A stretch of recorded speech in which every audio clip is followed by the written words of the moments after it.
दोस्तों अभी आपने एक ट्रेंड देखा होगा सोशल मीडिया में। एक बहुत ही ट्रेंड चल रहा है कि बाइकआउट पठान पठान मूवी को बाइकआउट करने का एक बहुत ही लार्ज स्केल पे ट्रेंड चलाया जा रहा है, क्योंकि उस मूवी में एक गाना दर्शाया गया है बेशरम रंग। उस बेशरम रंग में बेसिकली व्हाट हैपन्स कि जो एक्ट्रेस हैं दीपिका पादुकोण जी और जो शाहरुख खान एक्टर हैं उसमें उन पे जो गाना फिल्माया गया है बेशरम रंग, उसमें जो दीपिका पादुकोण जी हैं जो एक्ट्रेस हैं उन्होंने जो ड्रेस पहन रखी है, टू पीस ड्रेस जो पहन रखी है वो भगवा कलर की है, जिससे कि एक हिंदू धर्म की भावनाएं आहत हो रही हैं और लोग दुखी हैं। लोग इसलिए उसका पुरजोर तरीके से विरोध कर रहे हैं और फिल्म को बाइकाट करने की मांग कर रहे हैं। हम यहाँ पे आपको ये भी बता दें कि दीपिका पादुकोण जी वही एक्ट्रेस हैं कि जिनके हस्बैंड रणवीर सिंह जी कुछ टाइम पहले एक उन्होंने उनका फ़ोटो न्यूड फ़ोटो वायरल हुआ था। और आप समझ सकते हैं कि न्यूड फ़ोटो वायरल हुआ था, उन्होंने कुछ भी नहीं पहन रखा था, जबकि अपने समाज में अपनी संस्कृति में ऐसा है इंडिया में कि अगर आप बाथरूम में भी हैं तो भी आप अंडरवियर में होते हैं, आप न्यूड वहाँ भी नहीं रह सकते। तो इस माहौल में उन्होंने न्यूड फ़ोटो एक मैगजीन के लिए वायरल किया था। तो आप समझ सकते हैं कि एक्टर और एक्ट्रेसेस किस हद तक चले जाते हैं आजकल पब्लिसिटी गेन करने के लिए और पैसे कमाने के लिए। ठीक है, तो इस पठान मूवी को बाइकाट करने का बहुत ही बड़े स्केल पे पुरजोर तरीके से विरोध किया जा रहा है। यहाँ तक कि मध्य प्रदेश के तो गृह मंत्री ने यहाँ तक कह दिया है कि इस मूवी को हम अपने प्रदेश में चलने भी नहीं देंगे, और जो कि सही भी है। आप हर बार जानबूझकर एक पर्टिकुलर धर्म को ही टारगेट नहीं कर सकते, और बॉलीवुड में ये होता रहा है। पीछे आप कभी भी बात करें, चाहे वो पीके मूवी की बात हो जब देवी देवताओं का अपमान किया गया था, चाहे पद्मावत मूवी की बात हो, लाल सिंह चड्ढा रही हो, चाहे आपका रक्षाबंधन रही हो, तमाम पीछे पिछले कुछ सालों में ऐसी मूवियाँ रही हैं जब जानबूझकर एक विशेष संप्रदाय को टारगेट किया जाता है, उनकी भावनाएं आहत की जाती हैं। अब ये चलने वाला नहीं है। लोग जागृत हैं, सोशल मीडिया में आजकल बहुत एक्टिव हो गए हैं, इस वजह से लोगों तक चीज़ें पहुंच जाती हैं और इस तरह लोग एक्टिव होकर उस पर अपना रिएक्शन देना शुरू कर देते हैं। इसलिए लोग पठान मूवी को बाइकाट करने की मांग कर रहे हैं और चाहते हैं कि इस मूवी को फ्लॉप किया जाए, इस मूवी को चलने नहीं दिया जाए, जिससे कि फिल्म निर्माताओं और एक्टर्स को एक सबक मिले कि आप क्या परिणाम होता है किसी की भावनाएं आहत करने की। लेकिन आज की इस वीडियो में मैं कुछ अलग डिस्कस करने वाला हूँ। बेसिकली मैं ये बताने वाला हूँ, मैं ये डिस्कस करने वाला हूँ कि क्या इस फिल्म के फ्लॉप होने से या लोगों के दर्शकों के सिनेमाघरों तक न जाने से क्या वास्तव में एक एक्टर के ऊपर या एक फिल्म प्रोड्यूसर के ऊपर जो फिल्म बनाता है उसके ऊपर क्या असर पड़ता है, और ये पूरी जो मॉडल होता है, जो बिजनेस मॉडल सा होता है मूवी का, ये कैसे काम करता है। तो बेसिकली होता है कि जब कोई मूवी बनती है तो उसमें बहुत सारे लोग इन्वॉल्व होते हैं, उसको बहुत सारी जगहों पर फिल्माया जाता है और डायरेक्टली और इनडायरेक्टली उसमें जैसे जैसे मैं आपसे अगर वार्तालाप कर रहा हूँ तो मैं तो आपसे बोल ही रहा हूँ, इसके पीछे एक इंटरनेट लगा हुआ है, एक टेक्नोलॉजी लगी हुई है, बहुत सारे अदर संसाधन लगे हुए हैं, एक यूट्यूब का सपोर्ट है। इसी तरीके से जब एक मूवी बनती है उसमें भी बहुत सारी टेक्नोलॉजी लगती हैं, बहुत सारे बिहाइंड द सीन एक्टर्स लगे होते हैं और सहयोगी कलाकार होते हैं, जहाँ मूवी लोकेशंस पे सेट होते हैं, लोग स्टे करते हैं, हॉस्टल हो गए, जो होटल वगैरह होते हैं। मतलब कुल मिला के इसमें एक बहुत ज़्यादा पैसा इन्वॉल्व होता है, पैसा लगता है, और जो व्यक्ति इस पैसे को लगाता है उसको हम प्रोड्यूसर बोलते हैं। प्रोड्यूसर वो सारी जो फिल्म की कॉस्ट होती है उस पैसे को लगाता है। एक पार्टिकुलर एक मूवी के लिए एक एक्टर होता है, उसको एक पैसा दिया जाता है, कुछ करोड़ रुपए उसको दिए जाते हैं, एक्ट्रेस होती हैं और भी जो सहयोगी कलाकार होते हैं, जो लोग इन्वॉल्वमेंट होते हैं, सबकी सैलरी, सबको पैसा मिलता है। ठीक है, उनको चेक दे दिए जाते हैं। तो अब इस प्रकार से तमाम जगहों पर ये 2-2.5 घंटे की एक मूवी बनती है। अब जब जो मूवी बन जाती है 2 सवा 2 घंटे की, फिर प्रोड्यूसर क्या करता है, उस मूवी को बेचने निकलता है कि ठीक है, हमने ये मान लो कोई मूवी फॉर एग्जांपल 400 करोड़ की बन गई, कि ठीक है अपन ने 400 करोड़ लगा के मूवी को बना लिया है, अब इस मूवी से टाइम आ गया है कि अब हम इससे पैसे कमाएंगे।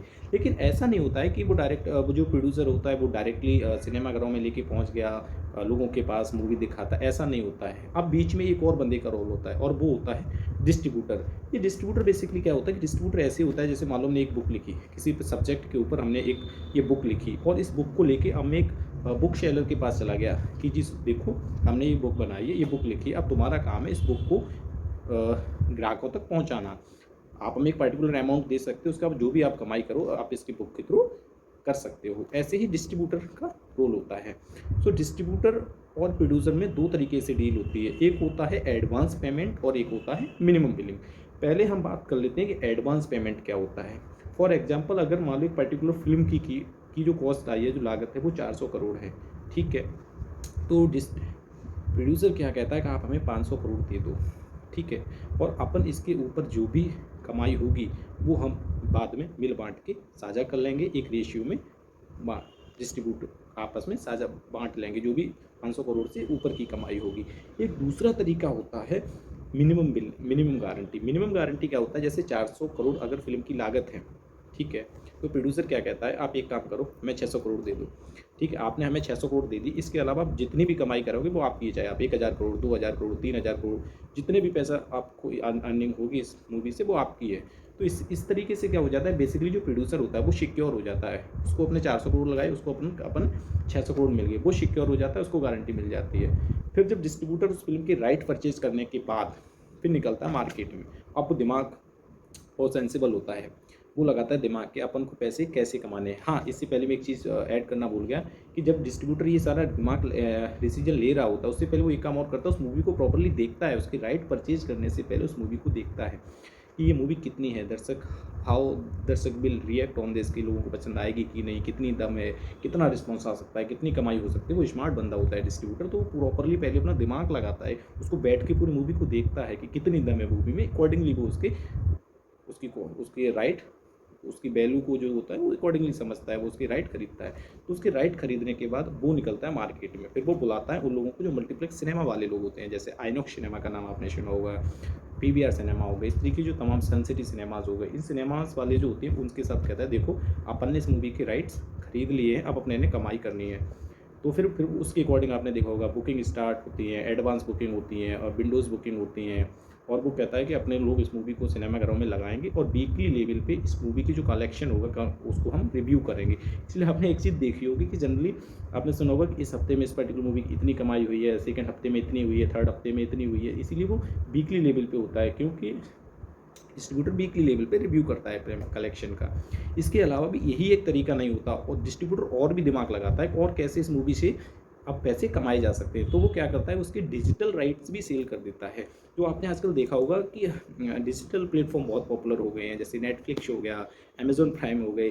सो व्हाट दे डू, वो भी उसके डिजिटल राइट्स ओटीटी प्लेटफॉर्म भी परचेज कर लेते हैं और कहते हैं कि ठीक है, कुछ इनिशियल टाइम के लिए एक डेढ़ महीने में मूवी सिनेमाघरों में चलेगी, उसके बाद डिस्ट्रीब्यूटर कहता है कि आप भी अपने ओटीटी प्लेटफॉर्म पे इस मूवी को दिखा सकते हैं, तो वो उसके डिजिटल राइट्स परचेज कर लेते हैं। तीसरा होता है, उसके बाद आपने देखा होगा जो टीवी होती है, सैटेलाइट्स होती हैं, जैसे सेट मैक्स होगा, स्टार गोल्ड होगा, ये भी इसके सैटेलाइट राइट्स परचेज कर लेते हैं डिस्ट्रीब्यूटर से। जैसे कुछ जो आपने देखा सेट मैक्स हो गया, जैसे जन वो तो सूर्यवंशम जैसी मूवीज़ को दिखा दिखा के लोगों को पका देता है, तो वो भी सोचता है कि कुछ महीने के बाद what we can do, we can also do the same ना, उस मूवी को हम भी अपने टीवी पे दिखा सकते हैं, तो वो उसके सैटेलाइट राइट्स परचेज कर लेता है। इसके अलावा होता है कि हर मूवी में कुछ गाने होते हैं, जैसे इसमें पठान मूवी में ये बेशरम गाना है, तो एक जो म्यूजिक कंपनीज होती हैं, जैसे टी सीरीज़ हो गया, सोनी हो गया, जी हो गया, ये सारे क्या करते हैं, उसके म्यूजिक राइट्स भी परचेज कर लेते हैं डिस्ट्रीब्यूटर से। तो चौथा तरीका ये हो गया। तो इन सारे तरीक़ों से उसकी आपके सिनेमाघरों के थ्रू और अपना डिजिटल राइट सेल करके, सैटेलाइट राइट सेल करके और म्यूजिक राइट सेल करके, इस सब तरीक़ों से डिस्ट्रीब्यूटर पैसे कमाता है उस मूवी से।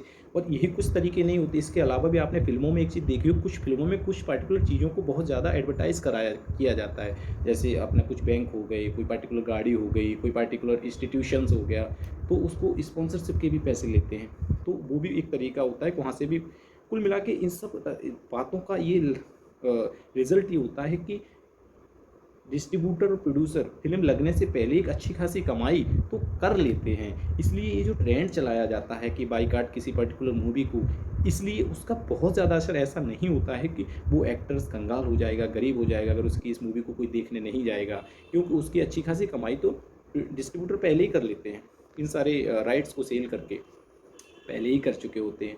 लेकिन हाँ, इस तरीके से जो सोशल मीडिया में पठान मूवी को बाइकाट करने का मांग चल रहा है, उन सबसे असर ये ज़रूर होता है कि जो भी ये प्रोड्यूसर्स हैं, डायरेक्टर्स हैं, इन सबको ये एटलीस्ट दे शुड अवेयर कि आप हर बार किसी एक ही विशेष धर्म की भावनाओं को आहत नहीं कर सकते हैं, उनकी भी भावनाएं आहत होती हैं। लेकिन ये पॉइंट नोट करने वाले जानबूझ के ऐसा करते हैं पब्लिसिटी गेन करने के लिए, जिससे कि लोगों के अंदर जिज्ञासा बढ़े, लोग जानना चाहें कि इस मूवी में ऐसा क्या है, और वो देखने जाते हैं और वही वो चाहते हैं लोगों के अंदर चर्चा का विषय बने। इसलिए जानबूझ के आजकल ऐसा ही ट्रेंड चलाया जाता है बाइकाट के बारे में। लेकिन मेरा इस पर एक और सजेशन है कि लोगों को क्या करना चाहिए, इन चीज़ों को इग्नोर कर देना चाहिए, ज़्यादा डिस्कस ही नहीं कर देना चाहिए। What I will suggest to all of you कि rather than discussing all these things in social media, what you should do कि इग्नोर देम। जो उसको बारे में डिस्कस ही मत करो, उसको ट्रेंड ही मत करो। अगर आपने देख लिया गलत है, ठीक है, उसको इग्नोर करो, उनको हीरो मत मानो। गलती कहाँ पे होती है कि हम सभी लोग उनको हीरो मान बैठते हैं। They are not our heroes, they are real hero. Are those जो हमारे सैनिक होते हैं, जो हमारे किसान होते हैं, वो हमारे रियल हीरोज होते हैं। ये तो केवल रियल हीरोज हैं, वो केवल अभिनय कर रहे हैं, वो केवल एक्ट कर रहे हैं, उनको उन चीज़ों के पैसे मिलते हैं। इट्स नॉट नेसेसरी कि वो रियल लाइफ में भी वैसे ही हैं। कोई भी एक्टर ऐसा ज़रूरी नहीं है कि वो रियल लाइफ में भी वैसे ही हैं जैसा वो फिल्मों में दिखाते हैं। वो केवल वहाँ पे एक्ट करते हैं, इसलिए उनको ब्लाइंडली फॉलो नहीं करना चाहिए, उनको हीरो मानना नहीं चाहिए, उनको इग्नोर करना चाहिए। और बॉलीवुड में जानबूझ के आजकल हमारी सभ्यता, हमारी जो मूलभूत है भारत की जो सभ्यता और संस्कृति इतिहास रहा है, उसके साथ जानबूझ के कुछ ऐसी चीज़ें दिखाई जा रही हैं जो उस पर गलत हैं, जो कि ठीक नहीं है। इसलिए हमें बहुत ही सजग रहने की और स्मार्ट रहने की ज़रूरत है। हमें ये पता होना चाहिए क्या गलत है, क्या क्या सही है। और टीवी पर देखकर कुछ भी देखकर फॉलो नहीं करना चाहिए और इन चीज़ों को इग्नोर करने का प्रयास करना चाहिए। मेरा यहाँ पे ये बिल्कुल मानना नहीं है, मैं इसमें ना इस पठान मूवी के सपोर्ट में हूँ, ना अगेंस्ट में हूँ। मेरा काम आपको तथ्यात्मक जानकारी देना था। आपको ये, आपका इस पर क्या विचार है, आप इसके समर्थन में हैं, अगर आप इसको बाईकाट कर रहे हैं, अगर आप इसके अगेंस्ट में हैं, तो आप क्यों अगेंस्ट में, ये आप कमेंट सेक्शन में ज़रूर बताएं। मुझे आपके कमेंट का इंतजार रहेगा। और आप ये भी ज़रूर बताएं कि जानबूझकर पिछले कुछ समय से हिंदू धर्म की भावनाओं को आहत करने वाली ही मूवियाँ क्यों बनाई जाती हैं, ऐसे सीन क्यों डाले जाते हैं, ये भी आप कमेंट के थ्रू ज़रूर बताएं, जिससे कि हमें और ज़्यादा जानकारी मिले। कुछ आपके कमेंट का हमें इंतज़ार रहेगा। मेरा काम आपको एक तथ्यात्मक जानकारी देना था और मैं उम्मीद करता हूँ कि आपको ये सारी वीडियो बहुत पसंद आई होगी। अगर आपको ये वीडियो पसंद आई हो तो प्लीज़ इस प्रकार की अच्छी जानकारी को अपने दोस्तों के साथ भी साझा करें, जिससे कि उनको भी तथ्यात्मक जानकारी प्राप्त हो। और प्लीज़ इतनी मेहनत से वीडियो बनाइए तो आप लाइक ज़रूर करें, और जिससे कि और कमेंट तो कर ही दें, क्योंकि अगर आप कमेंट करते हैं मुझे मोटिवेशन, एक सपोर्ट मिलता है और एक नई वीडियोस को लाने के लिए मुझे एक इंस्पिरेशन मिलती है। तो thank you for watching, will see you in next videos.